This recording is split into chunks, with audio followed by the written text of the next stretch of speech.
Welcome back to another episode of Piercing Q&A. I am Scott Wilkinson. I'm a professional body piercer, and I've been piercing since 1994.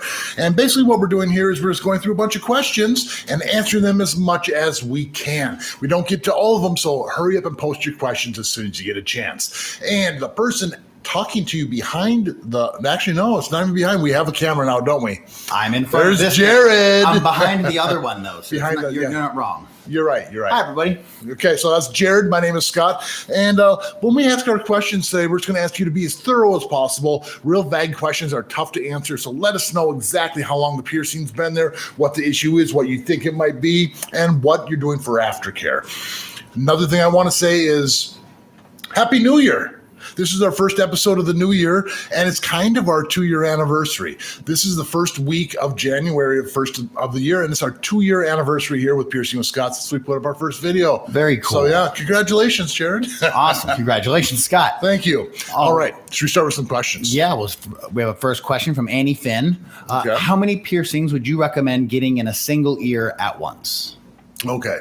It kind of depends on if you have other piercings or other tattoos or things healing as well. Generally, I don't like to have more than 5 to 6 piercings healing on one person at once. If it's all in one ear, 4 or 5 piercings would be a pretty safe route to go. If they're cartilage, they take longer, earlobes heal faster, so you might even be able to get away with another 1 or 2 if you needed to. And I've heard you say before that getting it all done in one ear is smart because you can't sleep on that ear, so getting it all out of the way together makes Correct. sense. It's going to prolong the healing process a little tiny bit, but it sure beats 5 years of healing, like heal it up for a year, get another piercing, heal it up for a year, get another.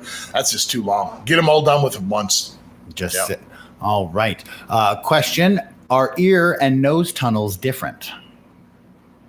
So by tunnels, we mean like a larger gauge piercing, correct? I'm guessing they're saying something similar to like my mouth. Jewelry's jewelry. I mean, I don't think there's really much of a difference for me. I wear the same distance from flare to flare as I would on my earlobes. So, and that's like 5/16 of an inch. So it's not, it doesn't even have to be custom. You can use a standard like ear tunnel, I guess would be the term. Yes and no. Sometimes they come longer, and sometimes if they're longer for my nose, it's going to poke the inside. So you can get away with a slightly longer one in the ear than you could the nose, but it's pretty much the same.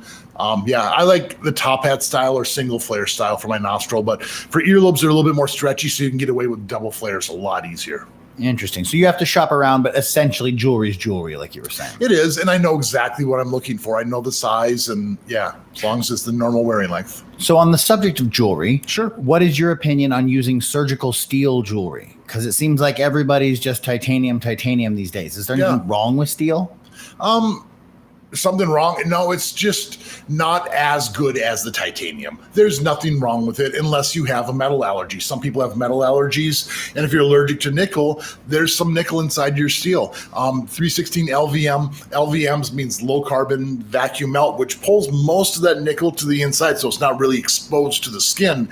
But if you have a sensitivity, it's still there. So you need to stay away from that. And then the other thing is some people like the weight of the actual steel in there. Some people want the lightweightness of the titanium, which makes a big, big difference, especially in the larger gauges. So it's not really a health issue. Making that decision is probably based more on weight a lot of times. It's weight and sensitivity. And I think eventually over time, people develop allergies to these metals as well. I mean, I don't think... some people just develop them over time. So wear quality jewelry. It makes a difference. So you don't develop these allergies, and it gives you more options for jewelry in the future. All right, good. Erica has a question. Sure. How realistic is it to get your Lebrette pierced and then wear a hoop in it for a long time?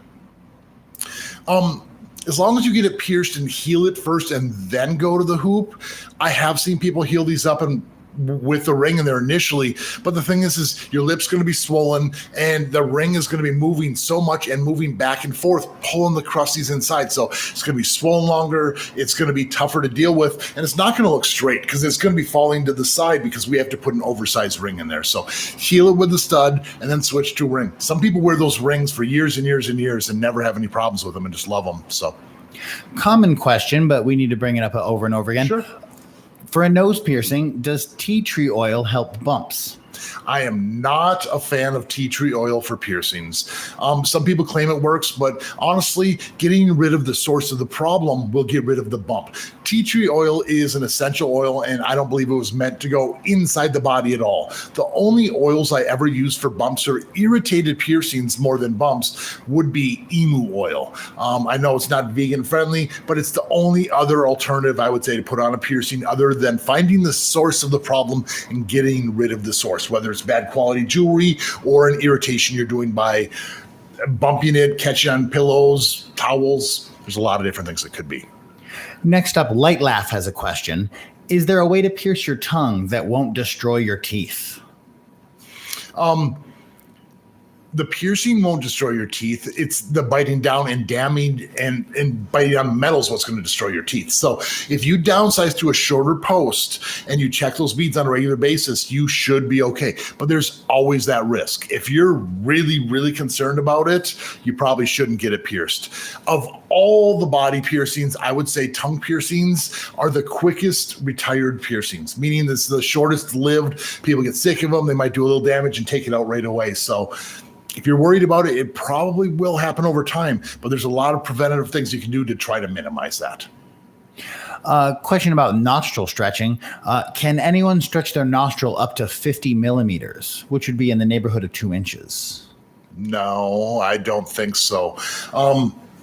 It depends on the size of your nose. I mean, it's the same thing with earlobes. Some people can go really, really huge and that tissue will regenerate a little bit more, but nostrils really won't. I don't, like mine are at a 7/16 of an inch. And it's, I don't know. I felt like they started getting thin on the bottom already. So I can't imagine ever even getting close to that size. All right. A nice question here about stretching piercings and then what happens afterwards. Miss Shira says, "Hi, Scott. Hi, Miss Shira. I want a septum tunnel, not to stretch, but to cut out. And if I don't put any jewelry in, will it shrink and close up?" And the same question for nostril tunnels. So to cut, I believe they're talking about like a biopsy punch or an O-ring.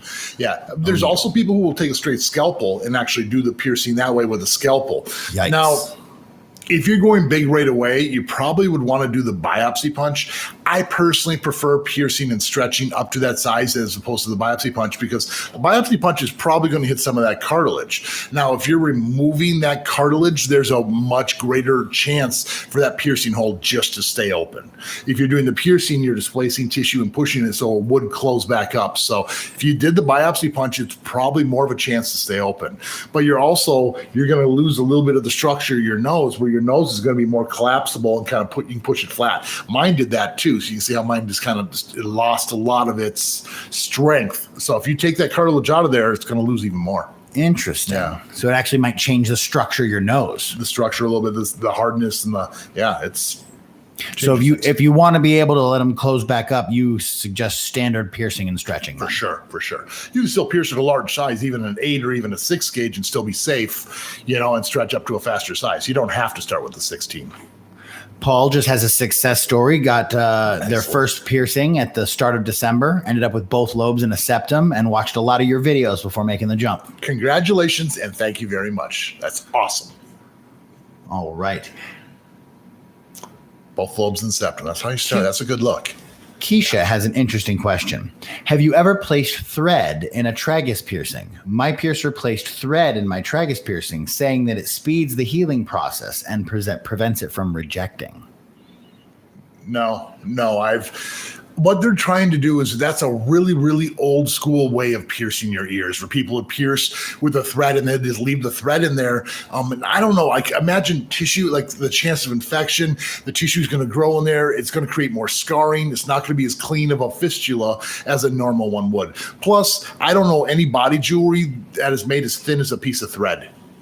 Right. So you're going to pierce it and heal it, and then you have to stretch it, which will probably rip that tissue to get the new piece of jewelry. And it's a bad situation. And thread's organic. It's going to we've all had like a Band-Aid stick to a wound. It's going to heal in. Legally, you can't do that. You have to pierce with certain grades of metal, and thread's not. Now, I know that is an old school thing because my uncle, I was talking to him in the 70s, he got his earlobe pierced, and he said that was their technique. They just put a standard needle through, left the thread, and told him to pull the thread through his earlobe. Yeah. That's 50-year-old technology and not the way it should be done now? We have evolved. Okay, Yeah, so don't do that. You Don't don't do that. recommend the No, thread. No. All right. Never have, never will.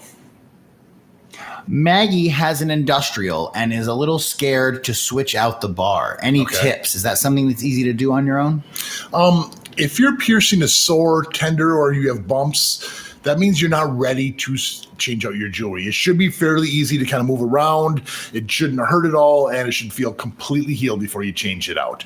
If it feels completely healed like that and you have your new jewelry, just kind of lubricate it a little bit, even a little bit of soap and water on there so it moves freely.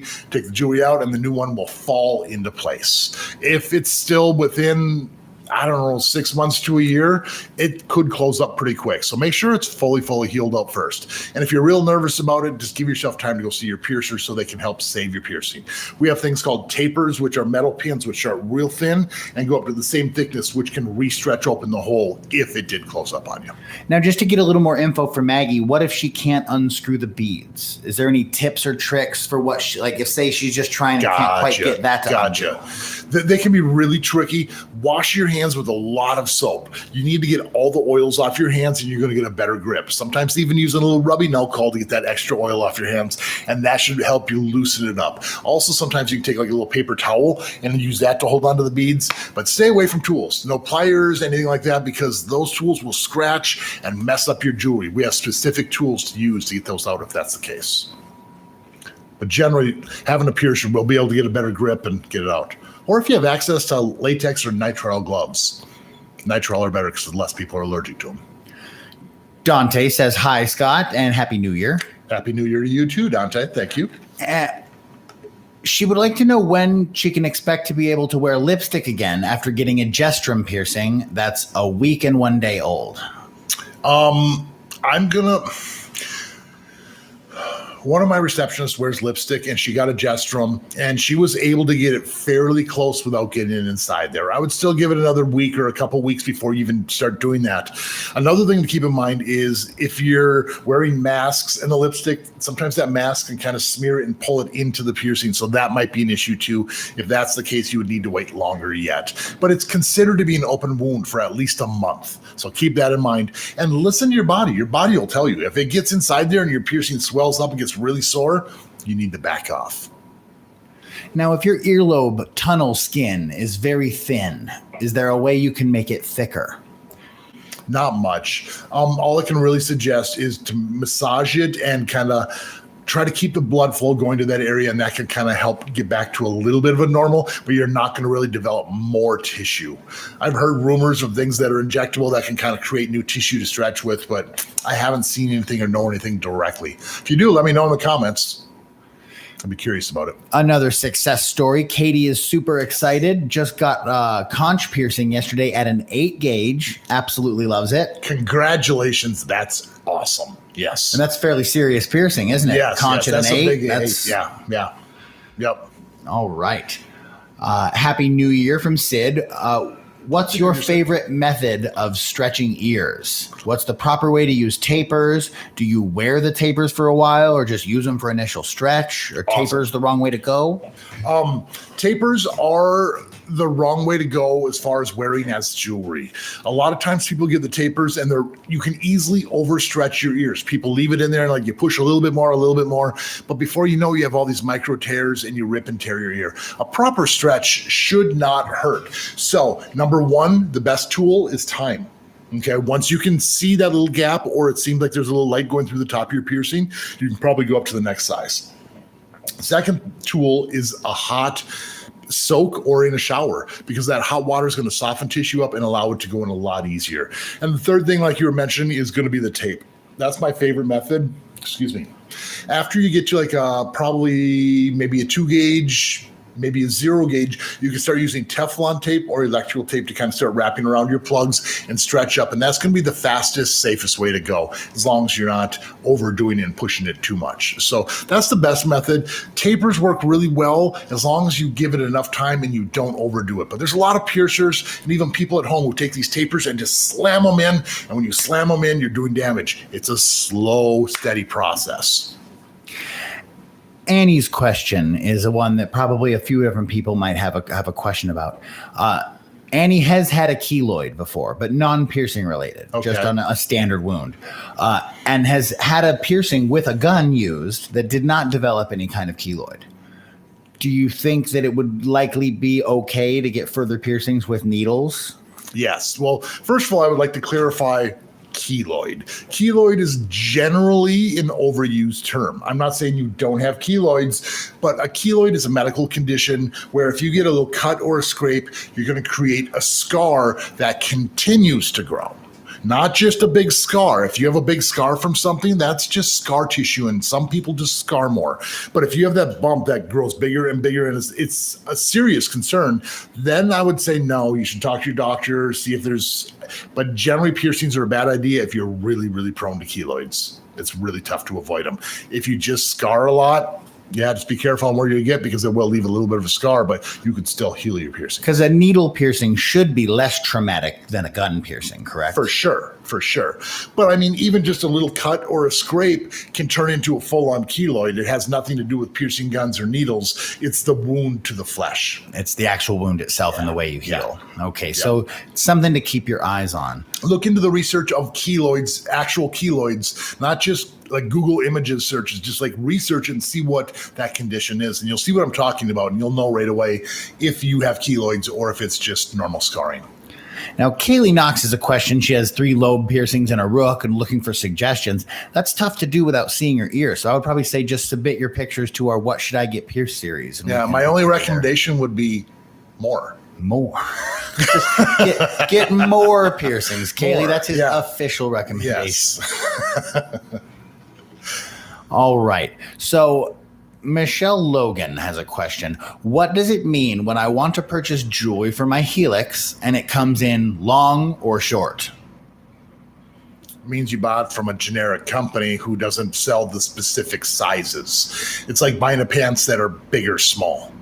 Okay, so if a place only sells big or small pants, that's probably not the best pants store. No, they're not going to fit you properly. You buy pants that are for length and width or whatever size you need to be, and that's the same thing with jewelry. It comes in different thicknesses, different lengths, different materials. They don't come in big or small.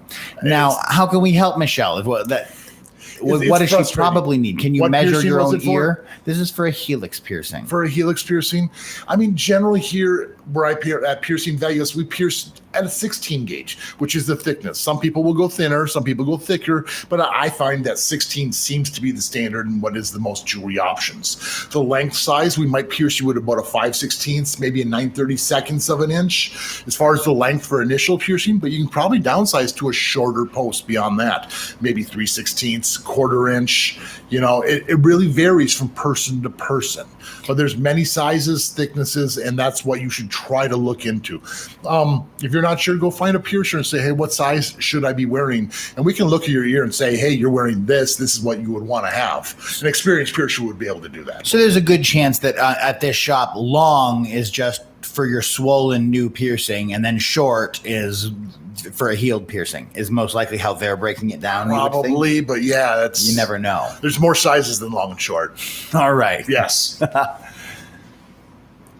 Okay. Austin had lobes pierced in December of 2020 and just had the piercer stretch him up to a 14 a couple of days ago. What aftercare do you recommend for recently stretched ears? There's a horseshoe in now, but eventually the plan is to go to tunnels. Right on. Congratulations on the start of that journey. The aftercare, there shouldn't be any other than don't touch it or leave it be for the next a week or so, because your jewelry's probably going to be tight. So that means you don't need to spin or rotate it. It's not going to stick to your jewelry. Leave it be. And once it relaxes, it'll start moving on its own. If it needs to move, do it in the shower. But there shouldn't have been any blood. So it's just as healed of a wound as it was. It's not even a wound. It's full on piercing. You're healed. It's a healed piercing. So yeah, just keep your hands off and don't try to irritate it. Sage asks, what's the easiest piercing to hide other than a septum? Ooh, I was going to say a septum piercing. Easiest genitals are cheating. Yeah. They're then you got anything below the neck where you're always wearing a shirt, so nipples or navel. Easiest piercing to hide. That's Doth and Rook can be subtle. If you have a mustache, I was like looking at Jared, like you could hide a septral, or you could get something inside facial hair kind of easy. Okay. There really isn't a lot that I have to look at Jared's face. I'm like, what could I pierce and hide? Now, the only other option would be is like there's certain piercings where you could get like a Monroe and you could put like a hider top on there where it looks like a mole, you know, so you could kind of not hide it, but camouflage it. People would just think it was a freckle or a mole and not realize. Okay. But that's only for a healed piercing. So there really isn't much other than below the neck where you're wearing clothes to cover it. What are your views on dimple piercing expansion? My views on it, I think it's pretty cool. It's a very extreme mod. It's not something I would do. And I've never really, I do know people who have them stretched out and they seem to get along with life just fine. I have a friend who has, I think he had 1-inch ones in his cheeks. Interesting. Friend Shane. So and they would be solid generally? Like generally what do you wear? solid plug? You wear solid stone plugs in there, and so they're pretty cool. I feel like I'd be worried about biting a stone plug. That's what on your cheek. I bite you my bite cheeks down now, and there's nothing in there. Yeah. You're probably a bad candidate for this. But then again, if you're stretching out, the things might get thinner and it might, pull it away. You know, it's like anything. When you first put a new Lebrette piercing or new nose piercing, you're catching on things all the time. Like, I'm never going to get used to this. And before you know it, it's part of you. Just work around it. Yeah. So they're cool. It's not for me, but I like them. A suggestion from Austin that faux rook he has that people barely notice. So yes. That's an interesting spot. Okay. Yeah, because that's like kind of in the flat area here, but it's in a little bit more. So it's a little bit more difficult to see. And of course, the right jewelry. That's a good point. Very good point. We've gotten this one a couple times. How do I convince my parents to let me get a septum piercing? They don't like the idea. Of all the piercings, it's probably the easiest to convince if you say it's the one that's no one will ever see the scar, and it's the most hideable. I can pierce it. I can have it tucked up the whole time so no one will ever see it unless I want to show it off. And so therefore, they don't have to look at it. That's part of the thing is like parents don't want to see their kids with that big septum ring because this means they're growing up, and I think that's part of it. So the fact that you can hide it and they don't have to see it is a huge deal. And be nice after you have it. Gradually break them into the fact that they're going to be seeing it a little bit more often. Just don't keep it down the whole time. Stick to your word. All right. So here's a very good question about the pricing model that different shops use. Sure. Because some shops just have a set price and you get what you get, and other shops it's piercing plus jewelry. So Sid's question is, does price of piercing plus jewelry say a lot about the piercer? I'm from Portland, and there are some places that charge a flat $100 per piercing, and some places only $50. Do you get what you pay for? You get what you pay for, yes. Sometimes a lot of shops aren't going to start people off with fancy jewelry. They're going to start them off with the basic, the standard, no gem. And sometimes it's easier to tell people, I mean, as a shop owner, when someone asks the price, like, hey, how much is a nose piercing or how much is a tongue piercing? Oh, it's this much money for the piercing plus the cost of the jewelry, aftercare. Then we have upgrades available. People get confused. They're like, well, how much? I'm like, well, it starts at $60, you know, and that's easier to say to the public. So some shops will go that route, but in reality, they do have their piercing price and their jewelry price. It's just set into one lump sum. So it could be good and it could be bad. Hopefully they have upgrades and other options for you, but in general, most of the time, most shops, like you're saying, do have separate prices for the piercing fee plus the jewelry. It would concern me because if you're trying to roll it all into one where the jewelry is a set thing, it seems like they're buying in bulk of one style of jewelry. They're just trying to save money. Because I know at a shop like yours, if I want to come in and buy something gold with a diamond on it and have that put in, that's available. And that's obviously not going to be covered under the one size fits all policy for any jewelry. So it seems like any jewelry store where you would have a choice. Like, is there a place you go that has one size, wedding rings? Gotcha. $500. Yeah, You wouldn't want that. I hear that. And then the other thing is sometimes some shops can be kind of shady where they're going to say it's $50, where we normally charge $20 for the jewelry and $30 for the piercing. But if they said it's $50 lump sum, everything included, then they're like, well, no, we're really saying it's $49 for the piercing, and the $1 cheap barbell we got is what we're going to. For tax reasons. For tax reasons. Because then it's all service it's instead of service product. fee. So they'd be cheating their state taxes potentially. Correct. Well, not service cheating, fees aren't taxed the same way as sales tax for a material like the jewelry would be. So there's ways to kind of skimp around it, and it's, Interesting. So that's another possibility depending on who's running the shop and how they're. You'll want to actually duck into the shop and check it out, but price plus jewelry is probably going to mean more selection. For sure. That means there's options. Excellent. Yeah. One price is one piece of jewelry and you're probably paying way too much for it. So Erica had a lot of trouble wearing a hoop in their Lebrette because it kept cutting into their lip after a few days and it hurt really bad. Sure. What do you suggest that they do? It sounds weird, but there's two things. Number one is kind of tough it out. The reason I'm saying that is the inside of your lip is really, really soft tissue. Now, if you healed a straight stud in there and you put a ring, that ring is going to be kind of cutting and creating a new groove into your lip. This happens all the time. It's probably going to be raw for maybe a week, maybe 2 weeks before it kind of re-angles and resettles in there. It's kind of like that cheese cutter effect. There's nothing we can really do about it. Now, the other thing is maybe you put too small of a ring in there. Okay. If you put too small of a ring, it's definitely going to be cutting in and being way, way more painful. So if your lip got really swollen and extra irritated, maybe go to a bigger ring. Try a larger ring because it makes sense. It would be less of a curve too. Mm-hmm. And there's a lot of different sizes too. So I mean, sometimes you go to certain shops like, we have like the bigger, the small. There's in between sizes too. That's another case where having someone with a large selection, they're going to be able to dial it into what you need better. Correct. So, all right. Random Girl 178 asks, is it possible to pierce inverted nipples with puffy areolas? And does that automatically mean that they're going to reject more easily? Keep up the great content. She loves us. Thank you, and I love these questions because these are kind of tricky, and a lot of people don't know about this. But an inverted nipple, normally the nipple kind of protrudes out from the breast. Inverted means the nipple goes in, and what they're saying is like that they have a little bit more puffy, so that the areola is going to come out, and then it's going to kind of create a little concave thing. Now, the only way you can really pierce this is if you can get the nipple to protrude out. Sometimes like manipulating the tissue or pulling down and kind of spreading the breast out can make the nipple. So if the nipple ever pops out, we can pierce it. If the nipple doesn't come out, I can't really pierce it, and then you need to see like a doctor or a surgeon and have the surgery to make it actually work, because there's certain tendons, I think, which are kind of pulling the nipple in. But if we can actually pierce it and get the nipple out and pierce it, there is a high rejection rate.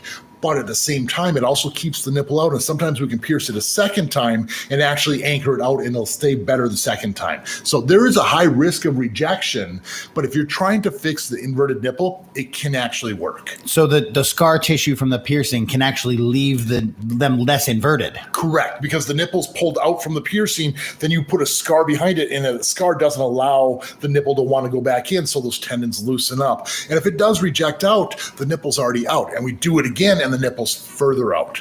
A lot of times you'll see people who have larger nipple piercings, the nipples are actually much larger because that tissue will regenerate and we can push it out. Okay, so they get larger over time. So if you can get the nipple to pop out, we can pierce it. But go to a quality piercer. These are not easy to do. You need someone with experience for this one. That's going to place it exactly right for you. For sure. Absolutely. Great question. Thanks for asking that one. Awesome. Good job, Random Girl. Lori Beth wants to know, how soon can you change a Lebrette piercing? Love your channel. Thank you very much. Again, once your piercing's healed up, maybe I tell people 3 to 4 weeks at the earliest to downsize. Now, if you want to start changing it in and out yourself, give it at least a couple months.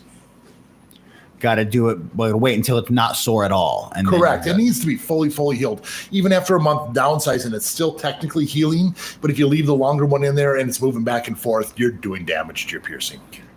Thank you so much for a great channel. Thanks for watching and being such an awesome, loyal fan. Can you give any advice or show how to remove internally threaded jewelry from ears? My piercer put these in when I was pierced, and I can't get them out. Okay. Sometimes we get them in there really, really tight. And the longer you have them in there, sometimes soaps, shampoos, conditioners can kind of create a seal and lock it into place. So maybe soak your ear in some warm water. Sometimes that loosens up the tissues. Again, find something so you can get a really good grip, whether it's a paper towel, latex or nitrile gloves, or just wash your hands with a lot of soap, and you should be able to kind of break it free. Now, we spend a lot of our time trying to pinch on the beads or the back disc in the bead, and it hurts our fingers. But if you can get a grip with that paper towel, it'll actually break free easy. So that's the biggest problem, is that you're slipping. Yeah, we're afraid to really grab a hold because it hurts, because we're pinching so hard because it's slipping. But if you get a grip, maybe if you had some silicone, like oven mitt type things, that might be enough to get a grip if it's thin enough to be able to try to just avoid the slip. That's the thing. Don't use a pliers. If you're using metal tools on there, you're going to scratch it up. You're ruining your jewelry. And who's to say you're going to slip and kind of do damage to your actual piercing or your ear too? Masa Paladin wants to know, is a smiley piercing a good idea to do? They've heard that it can quite damage your teeth with all the rubbing that would go on. It can. It depends on your anatomy. Some people have the room to do it. Some people don't. If you don't have the room, I would definitely say something. Now, the thing is if you leave the jewelry in there that has a large bead, or there's a lot of things that are rubbing up against your gums and you can feel it, take it out. If you leave it in, it will do damage. But the damage doesn't happen overnight. It's a long time where it's like, it's sore, I'm just leaving it in, damage is being done. So then you'd want to take it out. But if you put a simple clicker in there with no gems or big beads on there, it's not too bad, not too big of an issue. And when I do the piercing, I don't go directly into the gums. I try to pull it further up into the lip so it hangs a little more, so it's not as harsh onto the gums. Not quite against the teeth the same way. It's only a millimeter difference, but I think it does make a difference. Daniela got an eyebrow pierced 7 weeks ago, and it still feels a bit sore. They don't sleep on it. They clean it twice a day. They think the piercer might have used a smaller bar, but should I wait to change? If the beads are getting sucked into your eyebrows, you need a slightly longer bar. That does happen once in a while. So go talk to your piercer. If you're not sure, talk to them and see what they say about it. I don't know what you're thinking about changing to. If you change to a ring, that's going to cause more issues. So heal it up with the bar. Maybe just a slightly longer bar is all you would need. Yeah. Say you got 4 or 5 piercings done in one ear. How long would you wait until you do the other ear? When I can sleep on that ear. Okay. Simple answers for simple questions. You asked me what I would do. That's what I would do. Once it's healed up enough where I can sleep on it, then I would go. I can't just sleep on my back or my face. That's the biggest factor. Otherwise, if you want to wait till they're healed up enough to actually do it and you can sleep on your back, I would say probably 3-4 months. Okay. Yeah. If you can deal with just get back them to sleeping. be mostly healed up, and then you can kind of move on to the other and all. Jacob wants to know, what are your thoughts on extreme body mods, and if legal, would you perform any? Your vids are so helpful, by the way. Thank you very much. I love extreme body mods. I've had biopsy punches. I've had branding, scarification. I've had implants. I've had a lot of these things done. They're cool. I don't know if they should necessarily be legal to the general public. I think there are people who are qualified to do it, but I think the people who are not qualified could really do some damage. I think making it legal is going to make people think they can do it when they shouldn't be doing it. Okay, so there's a small handful of people who I think are fully capable of doing it, are amazing. But I think there are more people who can really do a lot of damage and give us a really bad name. Okay, so it's something that you have mixed feelings about. You don't consider yourself a body mod artist. No, I mean, I am modifying the body by body piercings, but I consider myself a body piercer, not a modification artist. Modification artists do branding, scarification, biopsy punches, all the extreme stuff as far as that goes. I use a piercing needle and piercing jewelry. So you appreciate it, it's just not your calling. Correct. Excellent. Yes. What is your recommendation for beginning the journey of stretching a septum? Is there anywhere you could buy a kit or jewelry pieces to stretch, and how long should you wait in between? I absolutely love that people love stretching now, and we're starting to stretch other body parts. And for many years, it was just ears, and like no one even knew it was an option to do anything else. So awesome, and thanks for being part of that. I don't think there really is any stretching kit. I'm sorry, it was for septum? For a septum. If your piercing was done properly only through the septum, you didn't really hit any cartilage, the stretching process isn't too bad as long as you give it the right amount of time. Circular barbells are really, really nice. In a situation like this, sometimes steel is a nice thing to go with. We were talking earlier about whether titanium and steel. Steel is nice because of the weight, and that weight can actually loosen things up a little bit as long as you don't have the allergy to it. But circular barbells are probably the easiest route. Give it a month and a half, 2 months between each stretch. If it hurts when you're trying to put the next one in, wait a little bit longer. You can do it in the shower, or you can always go see a piercer who you trust to use a taper to stretch up. But that one gets real sensitive. If you go too far, it really hurts. So be careful and trust your piercer. Clo Dog had an unfortunate accident recently. They got a conch and rook pierced a week ago. No problems at all until their daughter hit them in the ear on Monday. You're not alone. So now the ear is red and swollen, tender. We're continuing to clean it, but there is discomfort. How long can we expect this swelling to last before it goes down? Probably gonna be weeks. I'm sorry to say, but it's gonna last a while. The more you keep the swelling down, the easier it's gonna be. Ibuprofen, Aleve, Advil. How about cold packs, things like that? I was just gonna say ice water. Just gotta stick you in some cold water, some cold packs. Really just kind of try to baby it. Keep your eye on those piercings because they're going to swell up. And if your jewelry is now too tight, you might need longer jewelry to accommodate room for that swelling. So just keep babying it, keep spraying it. If it starts getting even worse, go talk to your piercer, see if you need longer jewelry or if there's a better option for you. Sometimes that can really do a lot of damage. Yeah, I actually recently so quick. I just saw a girl who's has large size lobes and is going to go get them surgically closed because her daughter just keeps grabbing and yanking them. And it's just like such a big deal that she's ready to go close them up. Yeah. I always talk to my clients when they come in to get septum piercings. Like, yeah, I had a baby and now my baby's 3 years old. So I think I'm old enough, they're old enough to be able to get this piercing. I'm like, those 3-year-old hands are so quick. It's like it's a small piece of jewelry, but if you can imagine a fresh piercing and a kid just got a hold of it, ooh, that just terrifies me more than the piercing itself. No, let go. Lost asks, Scott, can you be my dad? My hands are full. I'm sorry. Yeah, there's so many piercings going on. You just get neglected, Lost. Yes. I don't want to do that to you, but thank you for asking me. Absolutely.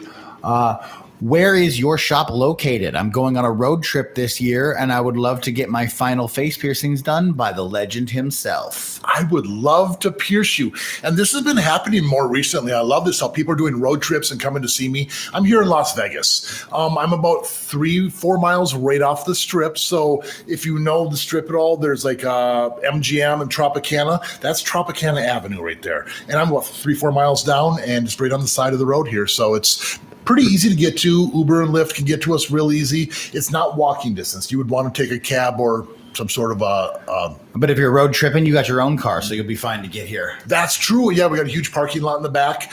But check it out. It's called Piercing Vegas. You can look us up. We have a website, all the information. You can book an appointment on there. We do appointments, so make sure you book an appointment if you're coming in. Absolutely. And make sure you have all your ID and everything like that. The proper ID is not expired, and we're pretty strict here, so we got to make sure you have the proper stuff. Can't bring the man down on you. You got to be strict. I know.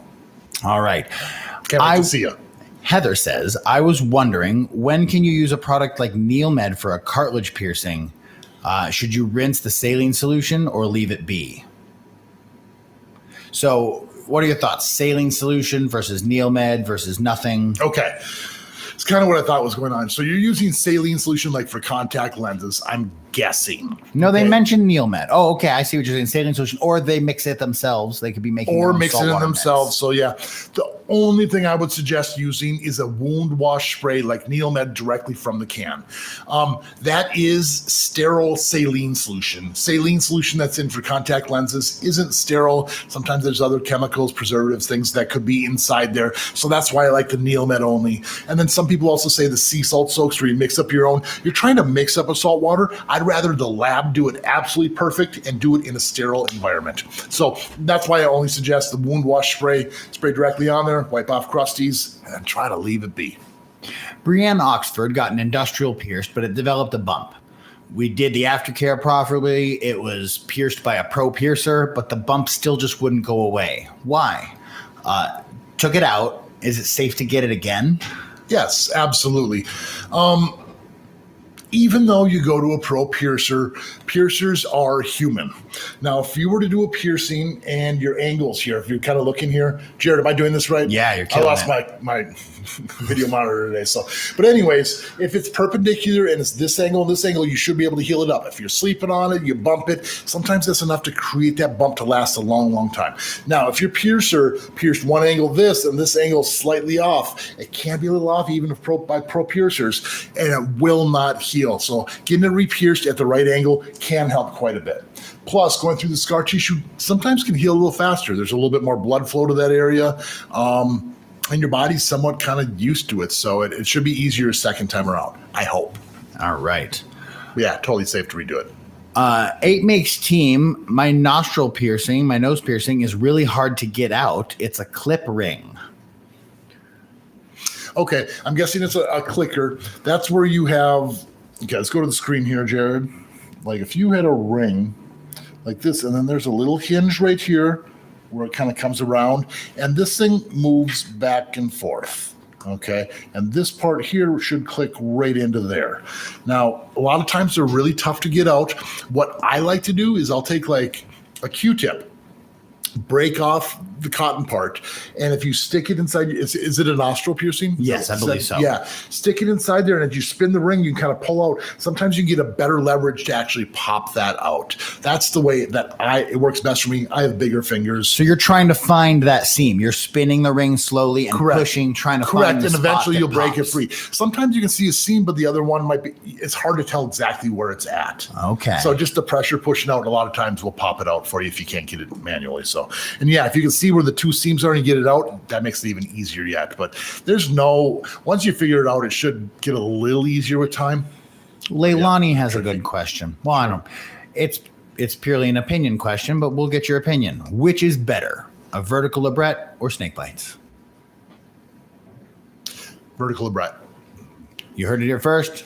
Vertical Lebrette. If you have the anatomy for it, vertical Lebrette does far less damage to your gums and your teeth. Snake bites, those discs go in there. You could be totally fine, but there's a possibility. Now, if you had to say which one's better, there's way less of a chance of doing damage with a vertical Lebrette than snake bites. WH is active duty military and wants piercings, but aren't allowed. What do you recommend for hidden piercings? Septum piercing, because you can tuck that in there right away. Kind of depends. I mean, I do pierce a lot of military people. I'm not going to say who they are because I don't know. They're not supposed to be giving them out. But a lot of people will get nipple piercings, belly button piercings, and genital piercings because it depends on what they're doing in that branch. Like, I never take my shirt off anymore now that I'm done with basic training or this. No one would ever see it. There's always that possibility. But some people are like, no one would ever see it because they're never... genital piercings are basically mostly completely your unless own you have business. to do a physical or something like that. Oh, wow, I didn't think about that. So it's a timing game. If you have a time where you can, septum, nipples, navel, genital, yeah, you might be able to get away with it. So, but if you're like weekend warrior where you kind of go in like National Guard, it's tough to get a piercing and plan on taking it out while you go in for that week or weekend. That makes it real tough because they will close up. Sometimes retainers are very visible and they're made for temporary fixes like medical things instead of hiding from others. Superior not really what officers. Success story from Stephanie, got a vertical Lebrette pierce today. Congratulations. And the DJ swelling starts. Yes. It's only a couple days, so keep the swelling down and you'll be on your way to healing that up. No problem.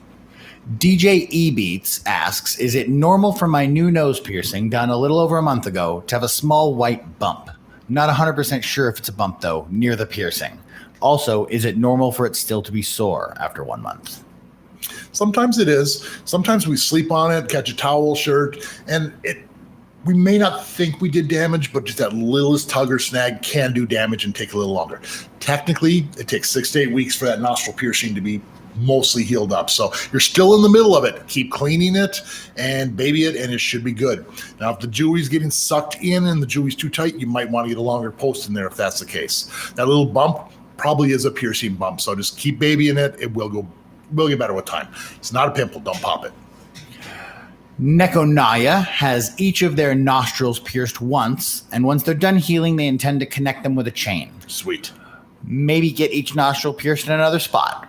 Is there any risks or anything to consider about that?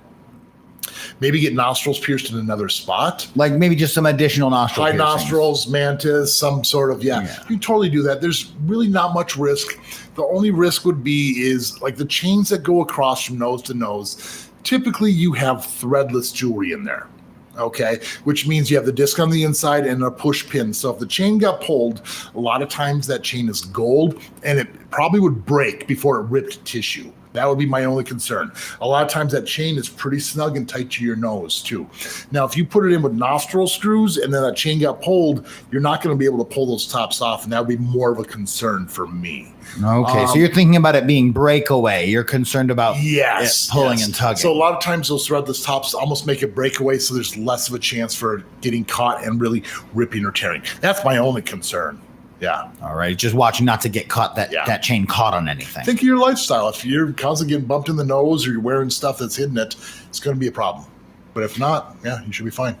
Olivia Rule wants a tongue piercing, but the web on their tongue is a bit longer than usual, and they still want that standard down the middle tongue piercing. Can it get done slightly to one side? Can we avoid that tongue web like that? Maybe.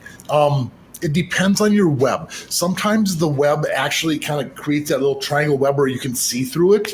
And if it's actually that actual full web, then you don't want to get it pierced because the ball will rub against the web and erode that tissue away where it kind of creates a hole in there, like almost like a free piercing. It seems like, oh, it's a great idea, but it's going to be raw and it's going to really hurt and it doesn't feel very good at all. So I would avoid that. Now, if you just have that frenulum, which goes all the way to the tip, but it doesn't create the web, then we can pierce next to it because that ball is not going to erode away on that tissue. So kind of depends on the actual frenum you actually have. So. Right. Got to have someone look in there and see what it looks like. But it's a possibility. I hope that makes sense to you. Edgar Allan Ho says, "Thank you, Scott. You did my piercing and I couldn't be happier. Healed perfectly." Congratulations and thanks for coming to me. All right. Fiona says, "Hi, guys. My second lobes are somewhat between Lebrette sizes. A 1/4 is rather snug and a 9/32 has a bit of extra space. What is the acceptable amount of extra space on a lobe piercing?" Generally, I like my lobe piercings when they're healed to be flush on both sides, but where the bead is not being pulled in. She's saying she's in between sizes? In between a 1/4 and a 9/32. Okay. Sometimes getting a different top on your jewelry will make a huge difference because a lot of prong settings kind of have a V type cut like this. Okay, so if the 1/4 inch starts here and then you V, that gives you a little extra room for that jewelry to sit into an earlobe. A little bit sinking in is not a big deal, and then you can get away with a 1/4 inch. Now, if you're using a bezel where it's either flat on the bottom or slightly rounded, that gem is not going to sit into your ear at all, and that's where that 1/4 inch jewelry will be extra tight. So depending on the type of top you put on there, could make it fit a little bit more snug. Everyone's going to have a little tiny bit of room. It's like lip piercings too. If you push on it with your lip, you're always going to be able to get it to stick out. But as long as it's not bothering you, you're not catching on things, it's probably the right size then.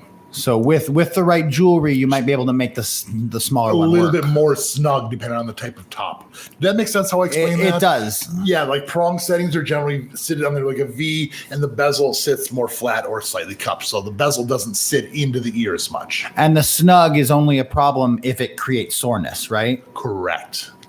Was it a snug or earlobes? Well, no, I mean it being too snug. Oh, yes. I was like ooh, a snug. Because she used the word snug as in like the 1/4 inch is kind of just a hair on the tight side. Yes. And sometimes having piercings a little bit longer, the disc and the gems will sit in a little tiny bit. And you can always go a little tighter until that gem and disc completely disappear too. It's never going to be perfectly flush. You can get it really close. Kay is in distress. They've had a cartilage pierced for over 6 years. And it's with a 1.2 millimeter ring that they cannot open themselves, and it's never healed properly. It still gets sore and gets a bit gross. Okay. What should they do? so they can't open properly. I'm guessing you have a captive bead ring in there. That's where it's a single, like a ring where it has a bead in the middle. Now, 1.2 is going to be 14 gauge, 12 gauge. I think it's a 14 gauge. Yeah. Which is a little thicker metal, and sometimes it's held in by a lot of pressure. So basically what you need to do is you need to kind of hold on with your finger, your pointer finger and your thumb on the jewelry, and as you pull it apart, you have to push on that bead, and you might be able to pop the bead out of there.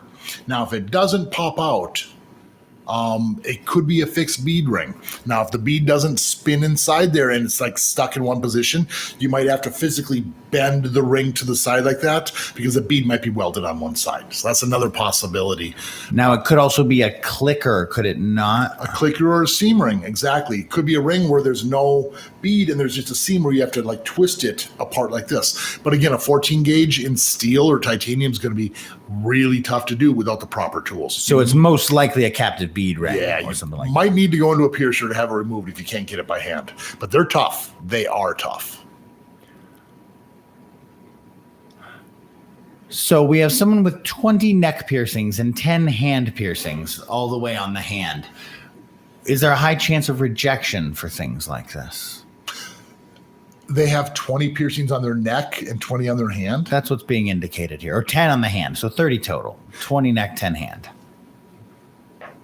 Big hand. The 10 hand, I'm trying to, I figure maybe they might be web piercings. I'm trying to figure where they would be. Could you? Surface piercings? Surface bars laddered down your hand and wrist, maybe? I mean, hands have a real huge chance of rejection. If they're dermal anchors, they eventually will reject out. Think of like all the times you put your hands in your pockets. If they're webs between here, they could heal up. I generally don't suggest ever doing that because they're open wounds for a long time and the chance of infection and catching things is extremely high. Neck piercings, yeah, I mean, they're really high chance of rejection. Movement equals rejection, basically. I'm really curious what they have. Send some pictures. We want to see it. We have a viewer who purchased the wrong gauge jewelry and wants to use it in a 2-year-old Helix. So it's a 14 gauge jewelry. The 2-year-old Helix was pierced at a 16. Sure. Are we going to be able to just stick that in there? Maybe in the shower. Depends on what you're wearing. If you have a ring in there right now and the ring kind of moves real freely or the stud moves and you can see a gap, a 14 might just slide right in there, but your ear's probably going to be a little tender and sore for maybe a couple days to a couple weeks before it relaxes again. That's just the tendency and the nature of stretching cartilage piercings. But do it in the shower. The hot water should really help quite a bit. And after 2 years, it should go in. Don't hurt yourself. Kevin is just wondering, what is your opinion on large gauge scrotal piercings? And is there anywhere to ask questions that are of a more private matter? Lol. More private? More private? For those of you who know or don't know, a scrotal is one of the more extreme body mods. That's where, like, the penis kind of meets the scrotum, and then you're going to do a barbell straight through the whole scrotum. A lot of times it's not a typical barbell. It's like a silicone tunnel. A lot of times these are not pierced. They are cut open with a scalpel and then sutured shut.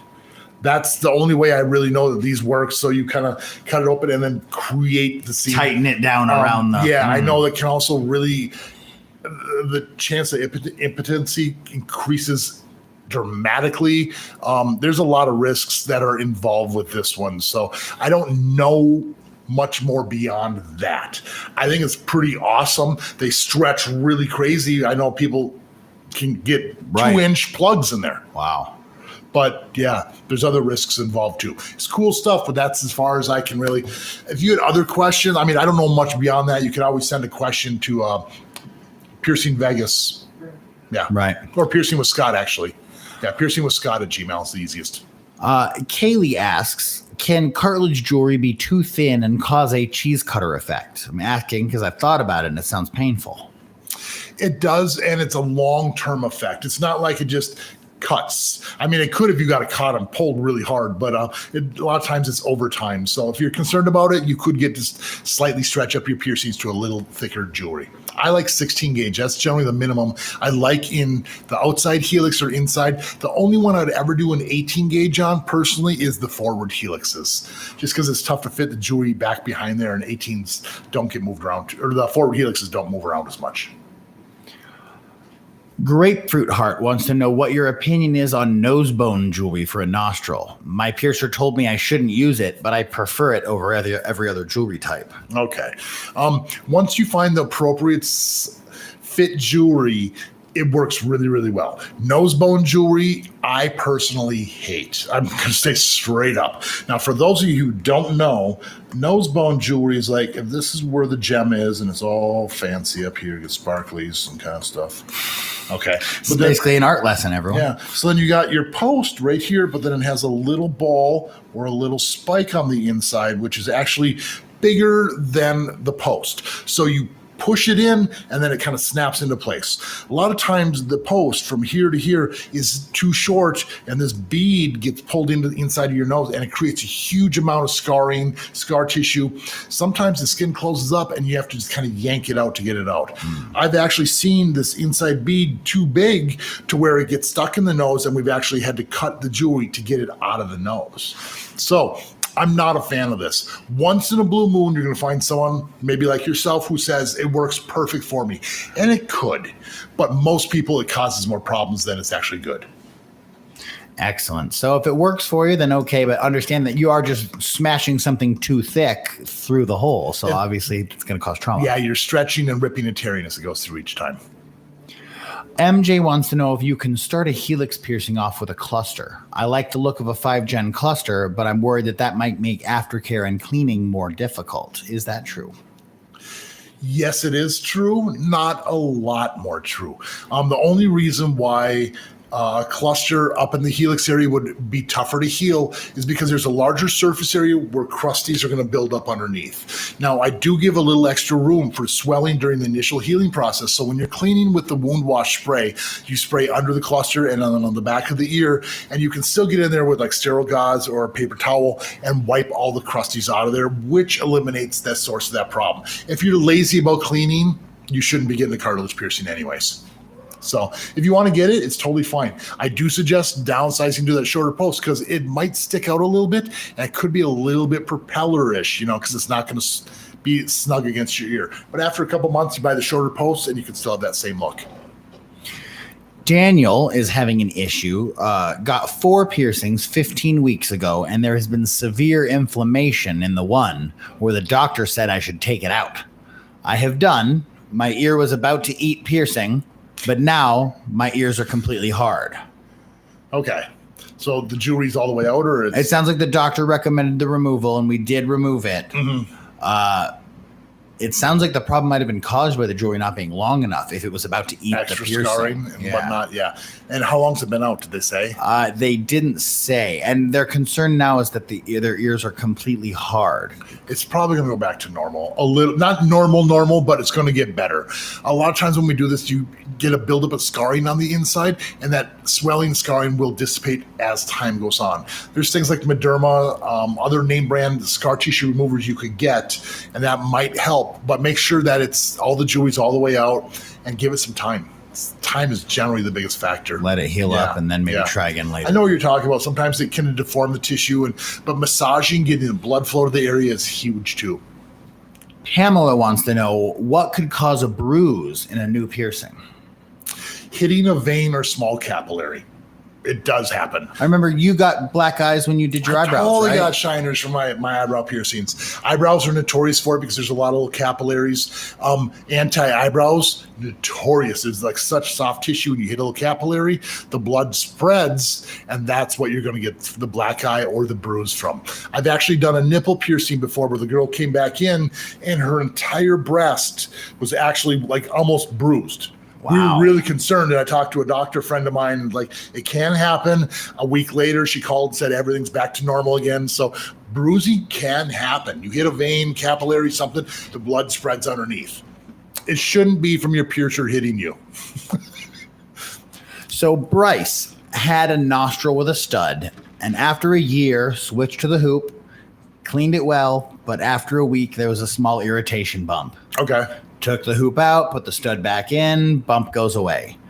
Can I ever wear a hoop? Or Yes, absolutely.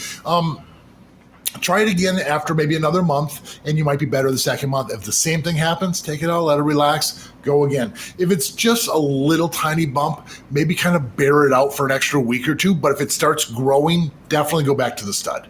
Could it be the size of the ring? Maybe try a larger ring or something? Oh, good call, Jared. Yeah, absolutely. Having too small of a ring could have been the problem. The ring should not be pulling up on the nostril. It should be just like barely below it or just barely touching it is all you need. So... Elia Copeland really wants a tongue piercing, but is tongue-tied. Is it possible to get venom bites when tongue-tied, or is it just not possible all the way around? You need to get a phrenomectomy. I think is that what they call it? Is that what they call it? Something like that. That makes sense. That web on the underside of her tongue goes all the way to the tip, and that prevents people from getting their tongue pierced because their tongue can't stick out of their mouth. Or sometimes we can get the bar in there, but the bead is going to erode away on that web on the underside. If you go into a doctor, they can sometimes have that web cut for you, or a body modification artist sometimes will do it. But that's going to give you the length to kind of actually get your tongue pierced. There's no guarantee. If your tongue still can't come outside your mouth, we can't actually pierce your tongue. And a lot of times if you go to the doctor and tell them you want to get your tongue pierced and your tongue tied, that's cosmetic surgery and you're going to pay for it. If you say that it's bothered, like it kind of gets raw all the time because it rubs up against your teeth, then Medically insurance is going to cover it. Okay. So play of words there, people. You got to be careful on how you word that. For any of our viewers that don't know what we're talking about, here's some images of tongue tied. So it's that little web on the bottom of your tongue. It just, for some folks, goes all the way to the tip, and that keeps you from sticking your tongue out. So then it's hard to pierce. Correct. A lot of times doctors catch us early on when a baby's born, and they can correct it right away because it can actually create speech impediments and make it tougher to say certain things. And it's a pretty thin bit of membrane that's holding your tongue, so it's probably heal. not difficult to to be honest with you, like I went to a body modification artist way back in the day and had mine done. It was painless. Okay, so were you born with tongue tied or just with a sort of long web? I just wanted a longer tongue and I was being stupid. Saw Gene Simmons or heard that he did it. I'm like, I want to do it too. And, because that was the rumor back then that he had a cut so he could have a longer tongue. That's why it was so long. Yeah. Didn't work out for you like that? Not really. Got a little bit of length, but not much. But it didn't hurt. It was an easy heal. Yeah. All right. Kale salad. This is an interesting technical question. Sure. Is it possible to have your vertical philtrum pierced so that the lower point exits through the bottom of your lip to sit between both lips instead of exiting through the center top of your lip? 100%. Yes. Yes, we can totally do that. It's a little tougher to heal because every time you close your mouth, it's going to be pushing up on the bar and gravity wants to heal it down. But other than that, you should be fine. If you wanted to do something like that, I would probably start you off with a flat disc instead of a ball on the bottom so you could actually close your mouth. That might make it a little bit easier, and then downsizing to a shorter post. But yeah, placement is totally up to you. If you wanted that bead to be almost on the inside of your lip, we could do that too. It's whatever you like. Xana is back. Xana the Wicked. We talked a few episodes ago about maximizing the number of piercings that could go down the helix. We were asking about how close together you thought they could be. Yes. We agreed with my piercer about the method. But their piercer is uncomfortable to pierce closer than 2 millimeters. And you had suggested it could be a little closer than that. Depending on the size of the actual gems. Yeah. Because 2 millimeters, that's around 12 gauge or about 3/64. Do you agree? Is that about as close as Xana can get it? Or could it be closer than that? Like, is it worth shopping piercers to find someone willing to? Say that again, the size difference? Basically, 2 millimeters apart. We're trying to get as many as we can up the helix. 2 millimeters apart is the closest this piercer will do. Mm-hmm. Is that prudent, or should she shop piercers to find someone willing to do them a little closer? Probably pretty realistic, yeah. Because you got to give room for the disc and the jewelry and the gem on the top too.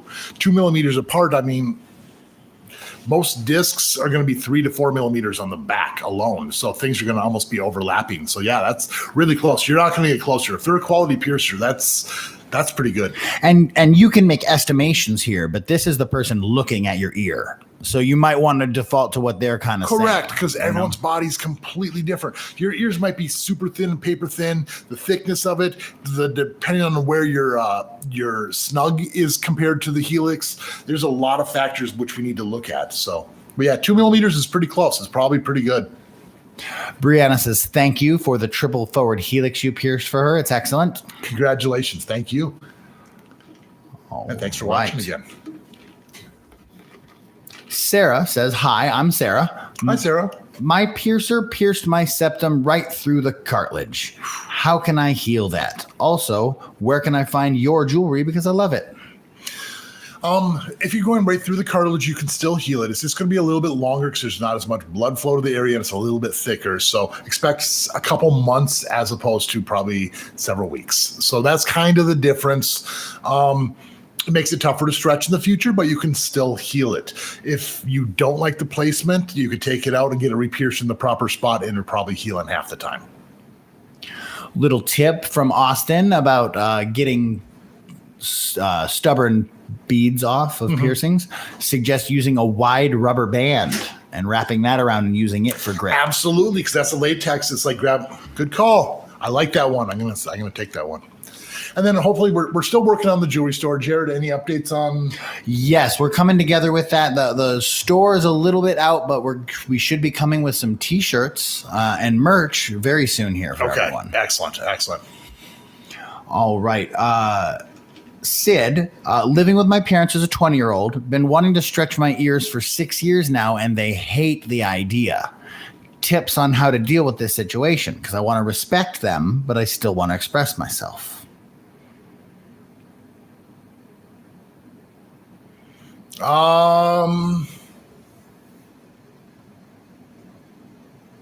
Maybe warm them up to it. That's the only way I can say. They do make fake plugs. You know, they sell where it looks like the disc on the end and then a real thin wire and then the disc.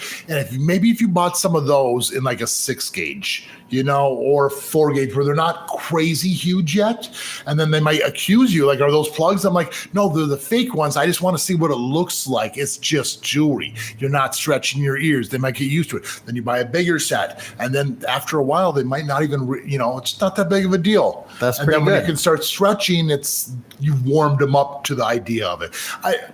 I love when people can respect their elders and respect their parents. I was the same way. I didn't break those rules. My parents didn't want me to get pierced, so I had to wait till I was 18 to even get an earlobe piercing. And I asked since probably 10 years old on up every year. And no. But that's nice. You still showed the respect and it's like, in their house, their rules. There isn't as much respect as there should be these days, I think. So that's awesome. Good for you. Any ideas to stop the itchy feeling from a recently pierced piercing? Or is that a good thing that we should leave alone? Your body's healing. Just don't itch it. Do your best. I know, like they say tattoos, sometimes you kind of slap around the area and kind of distracts it, but don't hit your piercing. Don't irritate it. If it really itches, maybe clean it. Sometimes that can help getting the crusties off there, and that can eliminate some of the itchiness. It'll get better. They all do. When will a navel piercing be healed on average? It's been 4 months, so obviously it's not healed yet, but we've heard it can take up to a year. Is that true for the majority of people? Nowadays, it is because of the types of pants that people wear. If you're wearing high-waisted pants and your clothes are right up against it, expect a year-long healing process. When the low-rise pants were really popular, people were healing these up in like 3 to 6 months. Wow. So if you can leave it alone, it heals fast. Yeah. But I mean, if your pants are rubbing, there's nothing you can do about it. It's the style right now. Daz says, hi, Scott. Hi, Daz. I just started stretching, but my jewelry fell out of my ear and I don't know where it went. What should I do? Look for it. Oh, that's a good answer. It also means you can probably go bigger, right? Yeah. If it's just going to fall out on its own. I mean, it depends. Like if it's the bead came undone and fell out, or if the plug just was so loose it fell out, then you can always go a little bit bigger. Absolutely good call. It depends on what size you have in there. Sometimes there's things that can hold the piercing hole open, but you might need to go shop and get some new jewelry if you can't find it. Lizip has a question. I got my nipples pierced about a month ago. How long until I can change my jewelry? I don't want them to get infected or start rejecting. Generally 3 to 6 months. Let those things heal up really well.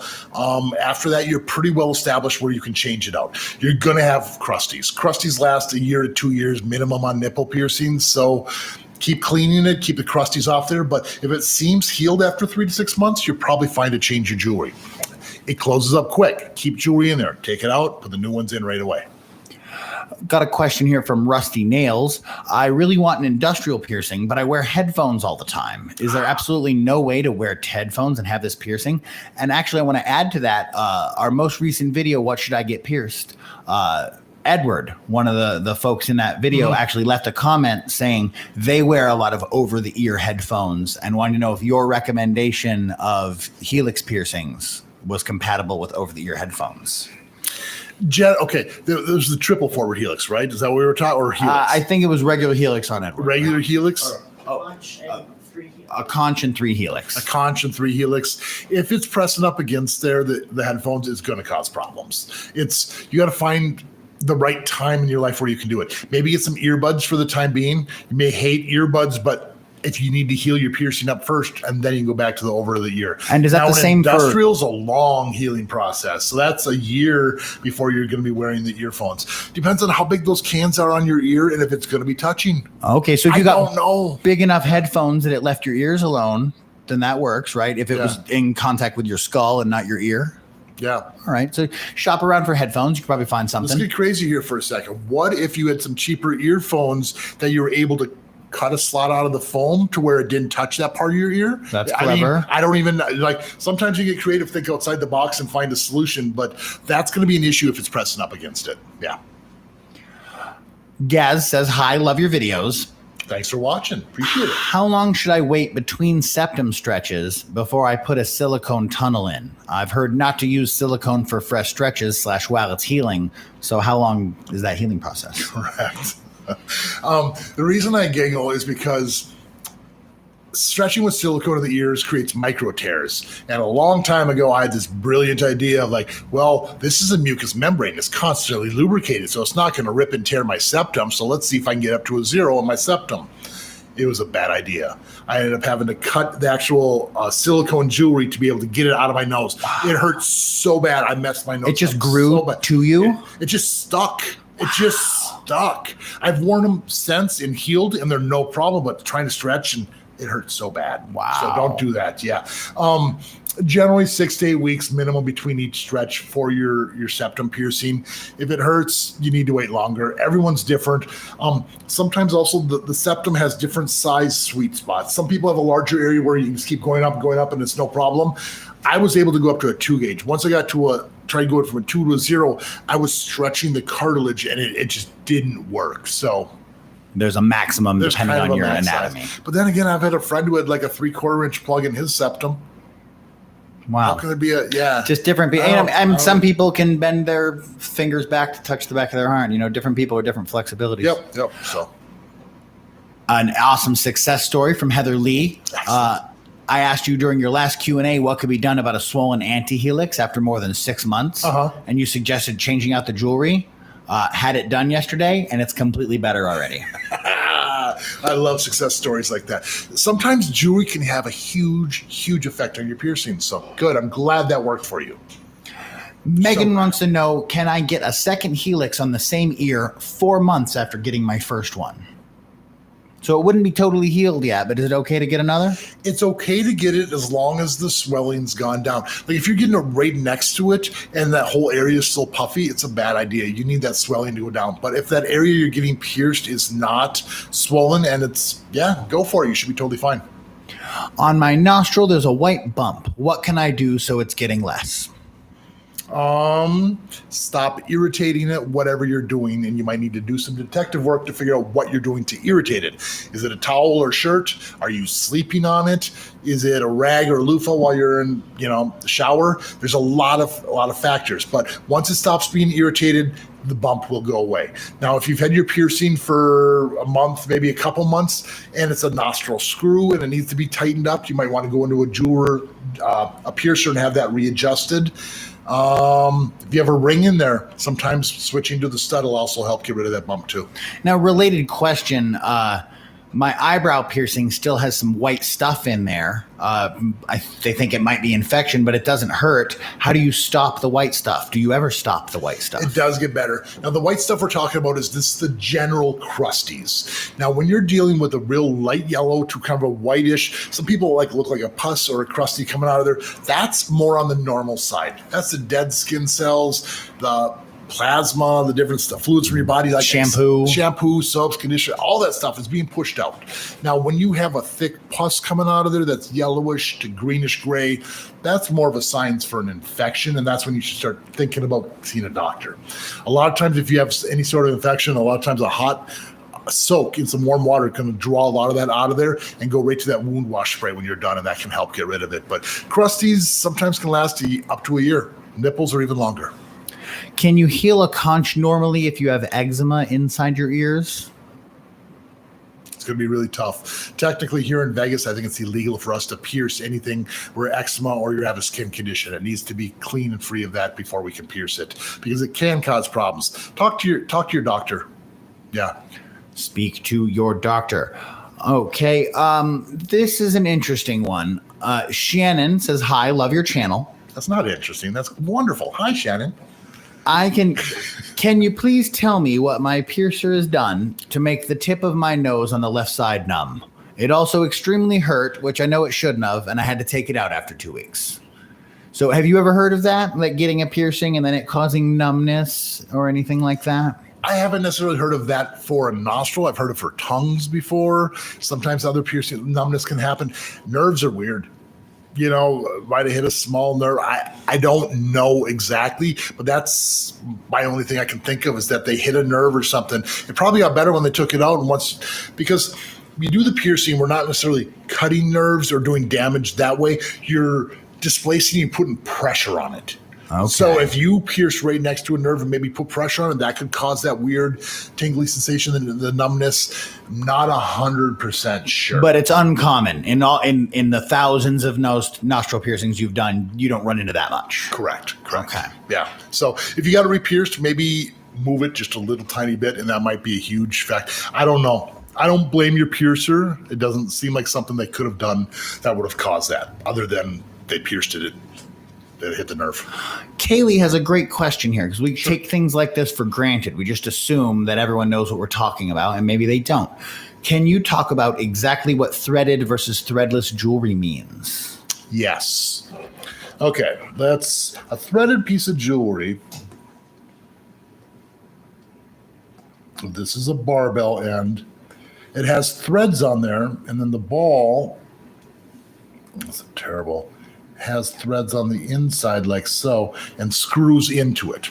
Now, that's what externally threaded. Internally threaded means threads are like so, and then the ball has threads going in it like so. Now, a threadless piece of jewelry has no threads. It just has a little hole in the middle, and then the ball has a pin with a small bend on it.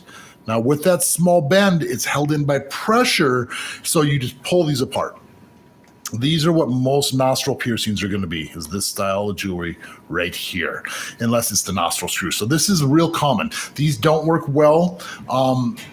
Inside piercings, like tongue piercings, frenum piercings, smiley piercings, you don't want to use threadless. You only want to use threaded. But the threadless jewelry is the more popular jewelry these days. Did I explain that well enough? You did. And in terms of the two threaded types, which is preferred and why? We always are going to want to use the internally threaded, because when you're putting this post through, if we look at this right here, that's a file. You're shoving a file through a fresh piercing. You're trying to make a clean incision, and then you're running the roughest file you can imagine through it. You're doing some damage, creating extra scarring, a longer healing process. Plus, these beads don't stay on threaded as well as the threadless or the internally threaded jewelry. So never use this style of jewelry. Only use these two over here. All right. All right. I got 5 piercings in 2 weeks, 2 separate sessions in December.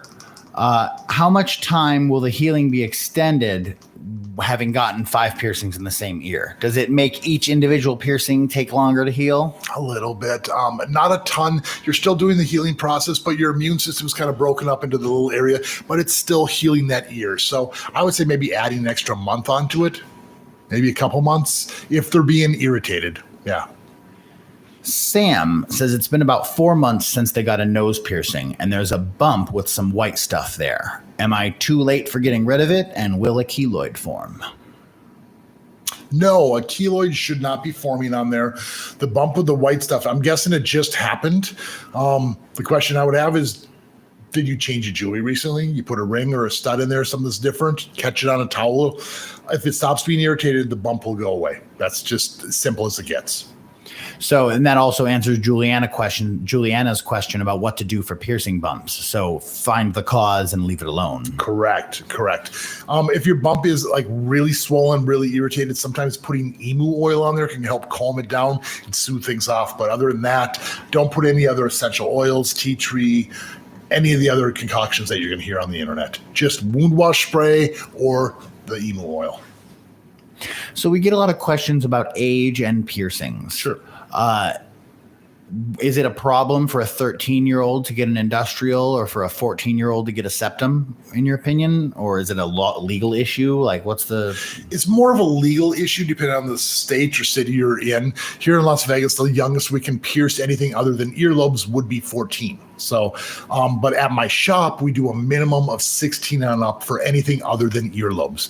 The reason being is you just don't have the paperwork, the documentation to prove who you are, because getting a legal piercing, you have to show a form of ID, and most people under 16 don't have that ID, and it just eliminates the hassle. So unfortunately, that's why we do 16 and up here. Now, as far as an industrial for a 13-year-old, I personally would say that's a bad idea, because you're still growing most likely at 13 and your ear shape is going to kind of change. Those things have to be at perfect angles, and you're dealing with a minimum of a year healing process. That's 1/13 of your life you're committing to really, it's a lot. And that means you can't be involved in school activities, sports. If it's being bumped and hit, you're being rough around it, it's not going to heal up.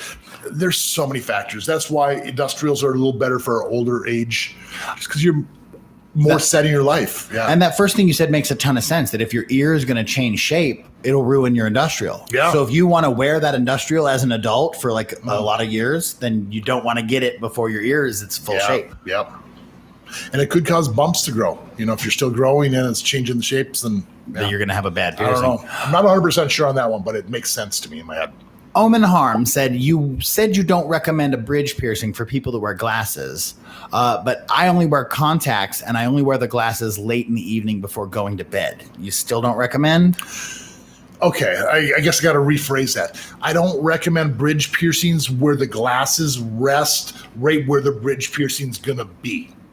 Okay, so if you have glasses that are set a little further down and the bridge piercing's higher up and it doesn't interfere, you can totally do that.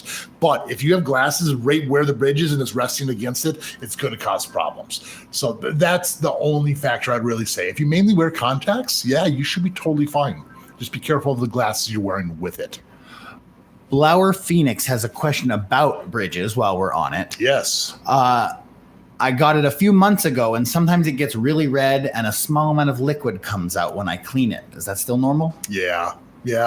Bridges can be kind of temperamental, and if it seems like your piercing is pretty well healed up and you haven't downsized, you might want to think about downsizing, because if you're moving back and forth in the crust, it's going to irritate it, and that's what's going to cause that fluids and the extra irritation. So if it's getting irritated because it's too long, downsize it. But totally normal. Miles wants to be a piercer when they get older. Cool. How do you recommend they get started in that? You need to find an apprenticeship. Finding a piercer to teach you to do the piercing, it might be a little easier because there's more of a demand for piercers. I know everyone's looking to hire a piercer these days. So finding someone to apprentice you and teach you the proper ropes is the way to go. You're not going to be taught it in a month. It's not easy to do. I need to do a full video on how to find a proper apprenticeship. Absolutely. Because there is a lot to it. Yeah, if you think about it, if you need to see every single kind of piercing, you're going to be at that shop for a while. How long is it going to be before everything walks through the door? Exactly. So now another thing to keep in mind is piercing your friends at home doesn't make you a piercer and makes it less likely that I would give you an apprenticeship.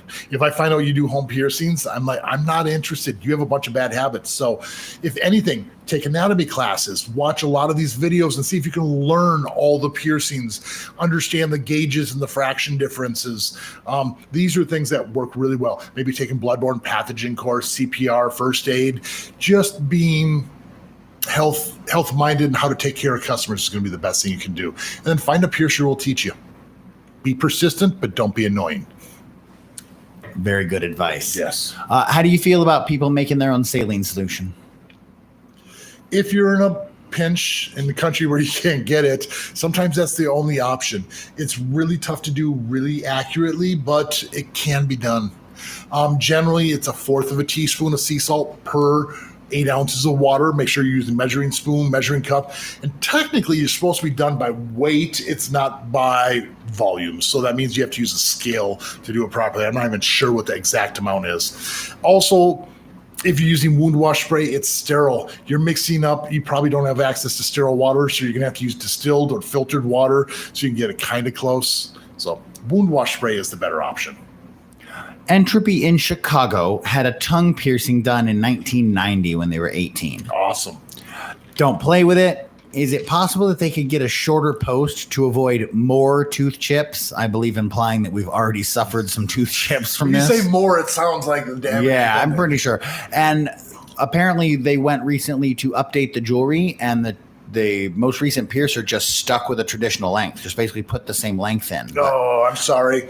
Yeah, if you went in there and say you want to go to a shorter post, a piercer should be able to help you out. But if you went in there and say, hey, I want to, what's the downsize? A lot of people just put in a 5/8 of an inch downsize. Just call it normal. That's kind of a standard. If you go to Target or Walmart and you buy a tongue barbell, they're 5/8 of an inch. They're not for initial starting. We start with longer than that. But they can go down to 1/2 inch. I've seen some people wear as little as 7/16 in their tongue. If you just happen to have a thin tongue, that's just what it takes. But you also got to keep in mind your tongue gets thick when you stick your tongue out. So the thickest you can make your tongue that way is the minimum length you should really be putting in your tongue. So a couple of questions. First, just a success story. Wilson had my nipples pierced 6 weeks ago by Scott. Very happy. No problems. Totally thinking about my next piercing. Congratulations. Thanks for coming to me. Is an industrial piercing really as problematic as they say? Yeah. Yeah. Most piercings can twist and contort and you can sleep on them, but your industrials putting your ear in one position. So as soon as it gets bumped or hit, it's irritated, bumps start growing, and it's a long healing process. Fastest I've ever seen one heal up is probably in about 6 months. Julie DeVita says, my piercer says not to have more than 3 or 4 piercings per visit to not overwhelm the body during healing. Sure. Does this include going up in size? Because they want 2 more, but they also want to get their first lobes up to a 16 gauge. It's up to your piercer, what they feel comfortable with. I personally don't. Stretching a piercing up to a larger size, you don't have to heal it. It's just kind of the tissue just kind of regenerating and stretching a little bit. So I would stretch someone if they were still healing that many piercings. I don't like 5 or 6 is the max I'll have someone healing on someone at once. But every piercer has a different prerogative, what they feel is best for their clients. So, yeah. Seth had their conches punched at an 8 millimeter. What kind of healing time do we expect for a punch like that? Just had them probably just a couple months. It's ridiculous how fast those things can heal. 8 millimeters, that's like a 0 or 00. That's pretty big. And the thing is normal piercings make a crescent incision and displace and push that cartilage off to the side. That's why they take so long to heal. What he did is he just took basically like a razor blade in the shape of a circle, a biopsy punch, and removed all that tissue. So there's no pressure on there. So without the pressure, it's going to heal really, really quick. Kind of can bleed quite a bit, can be a little bit of a problem during the initial first week or 2, but once you pass it, they heal quick. I got my rook a little over a year ago, and sometimes it feels healed, and other times it's sore and gets crusties. Is this normal that it's still not healed? It usually doesn't seem swollen, just sore. Yeah. If you have a curved barbell in there, sometimes if we sleep on it, that curve can completely change to a different angle, and sleeping on it that way for 8 hours is going to upset a piercing. It does happen once in a while. The longer you have it, the less chance it's going to be like that. Yeah, it can get problematic over time for sure. All right. Faith Carle, her sister's conch piercing has a pretty big bump on it, which is pushing her jewelry out. Should she take it out? She just got it pierced in October. And both she and her sister are big fans. They watch her videos as soon as they come out. Well, thank you very much. October and a huge bump, and it looks like it's pushing it out. I'm curious what kind of jewelry or what kind of angle it's sitting at and why that's happening. The other question I have is, do you wear a mask all the time? Because a lot of times wearing the mask rubs right up against the conch piercing, and that's what's probably causing the irritation of the bump. So if you're wearing a mask, maybe get one of those mask extenders that go around the back of the neck instead of behind the ears. And that could help quite a bit. And maybe the Emu Oil to help calm those bumps down if that's the case. But find the source of the problem, and that bump should go away. I've never seen one completely reject. I've seen them migrate and change angles. If it changed too much, then I would say take it out and start over again. But get rid of the source of the problem. Xana the Wicked also has some input you asked for. Sure. Nearly forgot to tell you, but there is a vegan alternative to emu oil called Emu Oil, and it's a mixture of different vegan oils that are supposed to be pretty similar in composition to emu oil. Nobody's tested it yet, but it's just something to throw out there. I will order it, and I will find out what the stuff is, and I will get back to you on my opinion on it. Thank you so much. Good job, Xana. Can you spell that again? Emu Oil, just Gree. Okay, Emu Oil. Awesome. It's a good name. It is. That's a good one. So, potato, should you twist a healing piercing? Does that help it feel better? They hear both that you should and that you shouldn't. Don't twist or turn your piercing. Your jewelry is polished enough to where it's not going to get stuck in there, or your skin's going to grow over the top. If your skin is starting to grow over the top of the head or the back of your jewelry, go see your piercer and get a longer piece of jewelry in there. That is the reason why they say spin and rotate it. It's from the piercing guns at the malls. When they put those in there, if you don't spin or rotate it, the skin grows over the top, and they don't want you coming back. So that's why they say spin and rotate it with dirty hands. Yuck. Keep those dirty hands off there. All right. We're almost out of time, so we're just going to hit a few more questions. Anna asks, what do you think about no-pull discs? I love those things. I've had great success with them. When people have come in with the bumps, we put those no-pull discs on there. If you can leave it on there for around a month or so, a lot of times it's going to help heal the issue. Now, the only times I've ever seen negative with those no-pull discs is if that no-pull disc gets too tight and it pulls the disc into the back of the ear. So you still have to have the room, the bar, to actually fit that no-pull disc in there. But they can work. All right. And one last question from Pink Heartlix. Hi from Texas. Hi. So I went to go get my bridge pierced, and they said I don't have the anatomy for it. Mm-hmm. Should I let it go, or should I go to another piercer for a second opinion? It's scary because someone's opinion is going to be that they want your money. I know. A second opinion's not a bad thing. But if the second opinion says, yeah, for sure, I'll do it, and they're all pumped about it, go find a third opinion. If the piercer you talk to is a reputable piercer and they said no, there's a reason for that. A bridge piercing that's too deep will cause bone erosion. You don't want to erode your skull. That's a bad idea. It's if you don't have the right anatomy, there's no way to make this work. So if you trust the piercer, you don't need a second opinion. If you're not sure, get a second opinion. If the second opinion says, yeah, for sure, definitely get a third opinion. That's the best I can do for you guys. So now, another thing I want to say is we finally hit 50,000 subscribers. I am so proud. All of us here are so proud of that. Thank you so much for being a part of our community. Thank you. 2 years we've gone now. It's our 2-year anniversary. And I can't say how proud I am and how much fun I'm having doing this. Hopefully we can do years and years beyond this. Again, thanks for tuning in. Thanks for all the questions. Thanks for being who you are. Stay tuned. We'll be back next week, and keep putting holes in your body.